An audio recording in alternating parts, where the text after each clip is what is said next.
नमस्कार दोस्तों। मैंने पहले भी एक आरटीआई बहुत डाली थी, उसमें जिक्र किया था कि डेटाबेस क्या मिनिस्ट्री ऑफ हेल्थ के पास है। वो पूछा था कि रजिस्टर्ड मेडिकल प्रैक्टिशनर के बारे में। फिर मैंने अल्टरनेटिव मेडिसिन प्रैक्टिशनर के बारे में डेटाबेस पूछा। फिर मैंने पूछा कि एक्ट बन चुका है, क्या आपके पास डेटाबेस है जो काम कर रहे हैं, जिसके पास डिप्लोमा नहीं है, डिप्लोमा है, या जो डिप्लोमा बांट रहे हैं या छाप रहे हैं या रेपुटेड संस्थाएं हैं, उनसे आपने ऑब्जेक्शन सेशन मांगे, या पॉलिटिशियन, मैक्सिस बिजनेसमैन, कॉर्पोरेट, बड़े बड़े जो नौकरियों में लगे हुए हैं, सिर्फ उनके साथ ही विचार विमर्श करके फाइनल कर दिया है। तो कोई भी एक्ट बनने की तैयारी में हो या बन चुका हो, I will try my best. मैं पार्लियामेंट कमेटी के सामने भी पेश हुआ था, मेरी नेट पे वो है जहाँ पे सेशन मांगे गए थे, राज्यसभा वाली लेटर आप देख सकते हैं मेरी www.paramedicalindia.com। तो मैं कहीं नहीं कहता कि मैं सर्वोत्तम हूँ, फ्लॉलेस हूँ। मेरा मतलब है कि हर एंगल से फिलैंथ्रोपिस्टिक बंदा सोचता है, जिसको कंसर्न है कि कहीं के पास डिप्लोमा नहीं, उनका क्या बनेगा, जिसके पास डिप्लोमा है उनकी यूनिवर्सिटियाँ बंद हो गई हैं या डिग्री है व्हाट्सोएवर। तो आगे से मेरे को जवाब यही आया कि सेक्शन 32 के अंडर हर बंदे को रजिस्टर किया जाएगा। तो आजकल मैं सुन रहा हूँ कि इलेक्ट्रोहोम्योपैथी और अल्टरनेटिव मेडिसिन प्रैक्टिशनर की एडमिशन्स बहुत कम हो गई हैं। तो आगे वो स्टूडेंट को गुमराह कर रहे हैं कि हमने तो बहुत केस किए हैं, मिनिस्ट्री ऑफ हेल्थ ने हमें प्रपोजल दिया है, हमें बुलाया है कि डेटाबेस दो इलेक्ट्रोहोम्योपैथी अल्टरनेटिव मेडिकल प्रैक्टिशनर का, अगर हमारे से करोगे DEMS या कोई कोर्स तो हम मिनिस्ट्री ऑफ हेल्थ को आपका डाटा भेजेंगे, कल को रजिस्टर होगे। अगर नहीं आप किसी और संस्था से करोगे तो उसका तो कोई वास्ता ही नहीं डेटाबेस से। यानी कि इतना झूठ, ये मेरे दिमाग में आया कि जब भी आग लगती है तो धुआं उठता है। इनके दिमाग में डेटाबेस का आया कहाँ?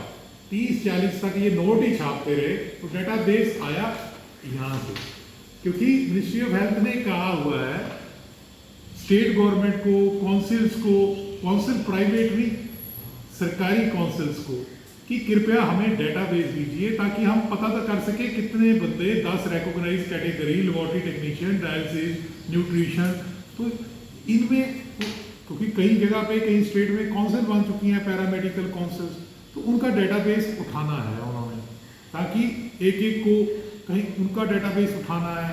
तो स्टेट गवर्नमेंट के पास भी कहीं DMLT करता है, एक्सरे करता है, BSc MLT करता है, जैसे हमारे यहाँ पे बाबा फरीद यूनिवर्सिटी है, DRME ऑफिस भी हैं ऑनरेबल, ऐसे ही हर स्टेट भी तो DMLT कराती है सरकारी में, और या उनकी कहीं काउंसिल होती है जो गवर्नमेंट की काउंसिल है। ऐसे नहीं कि आप मिनिस्ट्री ऑफ कॉर्पोरेट अफेयर में गए और अपनी 2-3 बंदों ने या 7 बंदों ने मिल के एक काउंसिल बना दी और आप लोगों को बेवकूफ़ बना रहे हो काउंसिल के नाम पे, हम भी गवर्नमेंट के।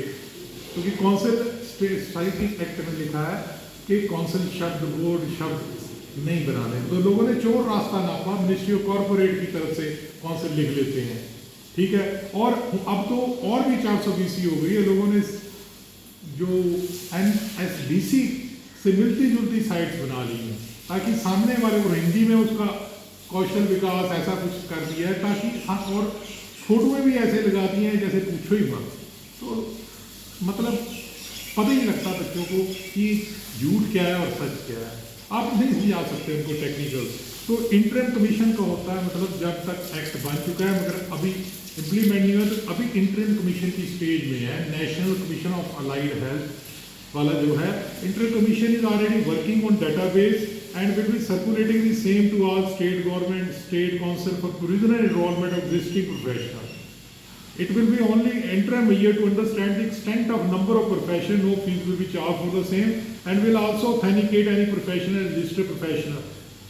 In addition, state government or extent statutory body होता है, जैसे कोई council है government की, may also provide the existing registered professional list with details to interpretation if any. Since registration is a revenue generating source, तो इसका मतलब registration से रेवेन्यू आएगी स्टेट को, state council and national commission को भी आएगी। The details including fees will be specified national commission in the regulation. Regulation में क्या फीस लगेगी जब रजिस्ट्रेशन होगी वो बताया जाएगा। It is further in fact that the provisional registration, provisional means kachi, under section 38 will be converted to complete registration as per section 32 of Act only after verification. मैंने ministry of health को ये भी डर प्रगटाया था कि बहुत सारे लोगों ने यूनिवर्सिटीज़ और नॉन स्टेचुटरी बॉडी से कोर्स किए हैं, तो उनके मालिक मर चुके हैं, ट्रस्टी मर चुके हैं, कैसे वेरीफाई करोगे? तो उन्होंने मेरे को कहा था कि प्रोविजनली हर बंदा रजिस्टर करेंगे, ऐसी बात है। मेरा कहने का तात्पर्य कि डाटाबेस है अलाइड हेल्थ का, पैरामेडिकल का, और जो इलेक्ट्रोपैथी है they do not come under the preview of NC act, national commission for allied health. और गुमराह करना लोगों को अल्टरनेटिव मेडिसिन के कॉलेज द्वारा या इलेक्ट्रोपैथी के कॉलेज के द्वारा इलेक्ट्रो, या जिन्होंने कभी केस लड़ा था मिनिस्ट्री ऑफ हेल्थ को रेस्पोंडेंट बना के कि आ जाओ कि हमारे पास वो है डाटा बेस, हम भेजते हैं मिनिस्ट्री ऑफ हेल्थ। तो यार मिनिस्ट्री ऑफ हेल्थ एक्ट बनने से पहले इलेक्ट्रोपैथी के आपसे डाटा बेस मांग लेगी। तो कई जगह पे इतना बड़ा ब्लंडर होता है ना, पूछिए मत। तो दोस्तों मैंने फिर भी कहा था, कल भी कहा था कि जितना बड़ा झूठ बोलोगे उतना ज़्यादा दिखता है, और लोग झूठ सुनना पसंद करते हैं। मैं फिर कहूँगा कि लोग झूठ पसंद करते हैं। जो सही बंदा होता है वो हर्ड या झुंड से ऑपोजिट डायरेक्शन में चलता है। झुंड बहुत बार गलत चलता है और हर्ड होता है वो एक डायरेक्शन में, और जो एक बंदा जिसको सच की ऊपर कोई परवाह नहीं कि उसको कोई मार दे, उसके ऊपर कोई वार कर दे, सच डरता नहीं, उसकी जो मशाल है वो चलती रहती है, अंधेरी आती है, अंधेरी जाती है, और सुबह जरूर होती है। अच्छा लगा लाइक करना, सब्सक्राइब करना और शेयर करना। दोस्तों ये RTI मैंने कतई भी ऐसे कमर्शियल यूनिवर्सिटीज और इंस्टीट्यूट से